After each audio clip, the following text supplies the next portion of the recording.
ప్రపంచ పెద్దన్న America car చిచ్చుతో ఒకవైపు, మంచు తుఫానుతో మరొక వైపు వణికిపోతా ఉంది. వారం రోజుల కిందటే మనం వీడియోలో చూసాము, న్యూస్లో చూసాము. మంచు తుఫానుతో అమెరికాలో 6 రాష్ట్రాలు గజగజ వణికిపోతా ఉన్నాయి.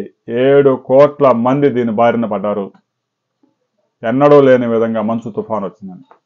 ఇక తాజాగా కుబేరుల రాష్ట్రంగా చెప్పుకుంటున్న కాలిఫోర్నియాలో, లాస్ ఏంజల్స్లో కారు చిచ్చు వెంటాడుతూ ఉంది.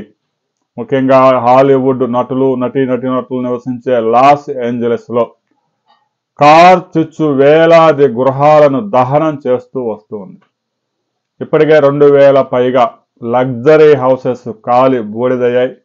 మరో 13,000 లగ్జరీ ఇల్లు ఖాళీ చేసి జనం ప్రాణాలతో పారిపోయారు. పారిపోయిన వాళ్ళు సాధారణ పౌరులు కాదు.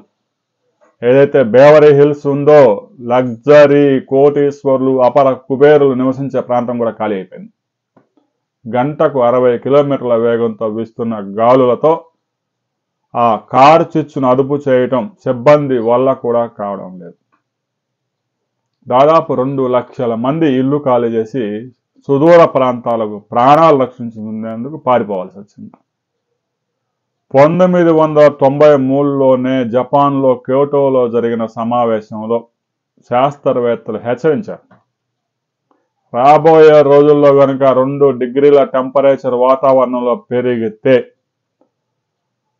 ఆ ప్రభావం దారుణంగా ఉంటుంది. వర్షాలు అదుపు చేయలేం, మంటను అదుపు చేయలేం, వరదలను కంట్రోల్ చేయలేమని చెప్పారు. ఎన్నడూ లేని విధంగా దుబాయ్లో కూడా వర్షాలు పడి, కుండపోతబడి వరదలు ముంచెత్తున్నాయి. అసలు వర్షమే చాలా అరుదు దుబాయ్లో. ఎప్పుడో ఒక్కసారి కొంచెం ఒక జల్లు పడిపోయే దుబాయ్లో వరదలు వచ్చే విధంగా వర్షాలు పడుతూ ఉన్నాయంటే పర్యావరణం ఎంత నాశనం అయిపోయిందో ఆలోచించుకోండి. రాబోయే 15 సంవత్సరాల్లో భూమి మీద చాలా వింతలు జరగబోతున్నాయి.